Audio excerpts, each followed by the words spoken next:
Glory to his name. Glory to his name. Glory to his name. There to my heart was the blood applied. Glory to his name. I am so wondrous saved from sin. Jesus to sweetly baptized within. There at the cross where he took me in. Glory to his name. Glory to his name. Glory to his name. There on the cross where he took me sin. Glory to his name. Oh, precious fountain that saves me sin. I am so glad I have that in. There Jesus saves me and keeps me clean. Glory to his name. Glory to his name. Today tuna share a very simple verse from the book of Galatians chapter 5, the verse is 24. Nisome kwa Kiswahili hapa. Na hao walio wa Kristo Yesu wamesulubishwa mwili pamoja na mawazo yake mabaya na tamaa zake. Hebu nirudie. Na hao walio wa Kristo Yesu wamesulubishwa mwili pamoja na mawazo yao mabaya na tamaa zake. In English, those who belong to Christ Jesus have crucified their sinful nature with its passions and desires.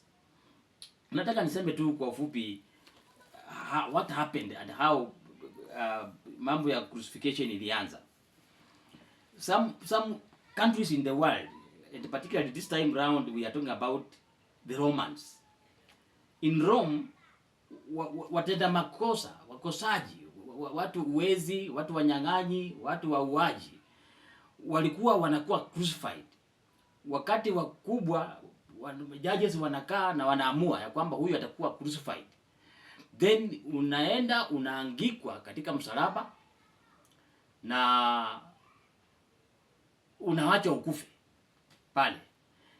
And this was being done in public so that watu wengine wenye tabia kama hizi wakome. And in this manner ilikuwa na humiliate that particular family ambayo huyo mtu mhalifu ametolewa na amefanywa kesi mpaka kuangikwa kwenda kukuwa crucified. Hiyo family ilikuwa inakuwa humiliated. And this is to mean makosa mengi watu ilikuwa na control makosa mengi.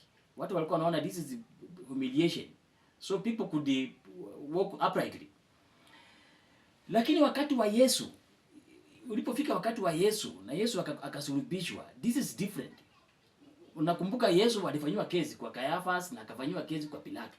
Makosa haikuonekana. But still the majority walisema asulubishwe. Na wale wa ubaya kina Barabas ambao walikuwa wenye makosa eti waachiliwe, lakini nani? Yesu afanye nini? Asulubishwe. So kusulubishwa kule kwa Yesu. Sasa tutoke hapo tukuje katika kitabu hiki cha Wagalatia. Ndio ambalo nimesoma. Kumbuka sasa huyu ni Paul ana address hao Wagalatia. Anawaambia ikiwa this verse is not for everybody, it's for those ambaye mumekubali Yesu. Kama hujakubali Yesu, usikie hii verse ubadilike, angalau uwe included in this group. So kwa wale ambaye wamekubali Yesu, bila shaka wamesulubisha miili zao. Wamesha crucify their bodies. Let me tell you, dhambi nyingi ambazo tunatenda zinatokana na mwili, tamaa za mwili. The craving, the desires, they lead you to do wrong.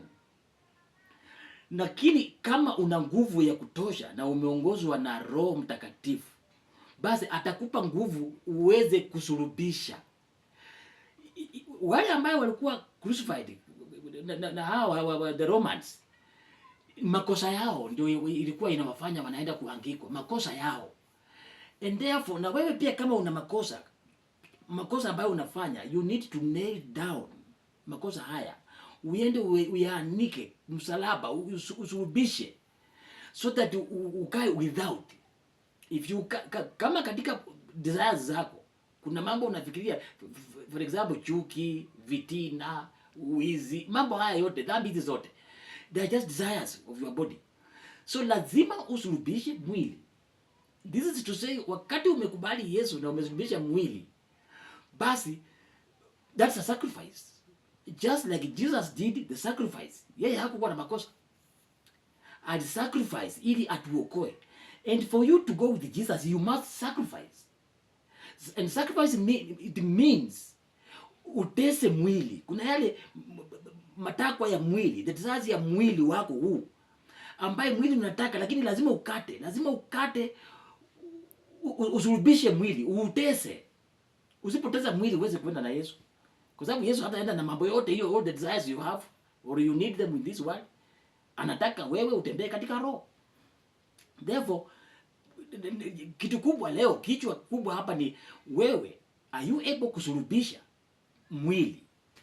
Are you able kutesa mwili wako kwa ajili ya Kristo, jinsi alivyoteseka kwa ajili yetu?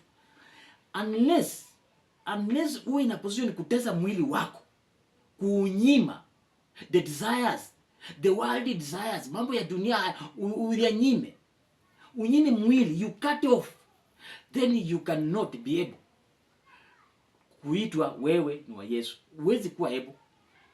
Therefore, tujitoe tukijua ya kwamba we need to sacrifice and crucify. Kama ni miguu inataka nini, make sure you crucify.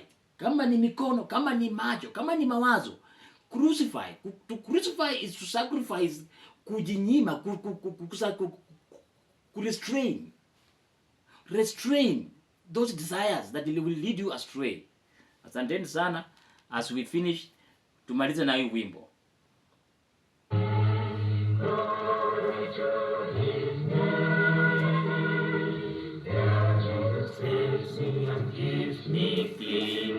Glory to his name. Come to this fountain to rich and sweet, cast thy poor soul at Savior's feet, plunge into day and be made complete. Glory to his name. Glory to his name. Glory to his name. Out of the sea and made complete. Glory to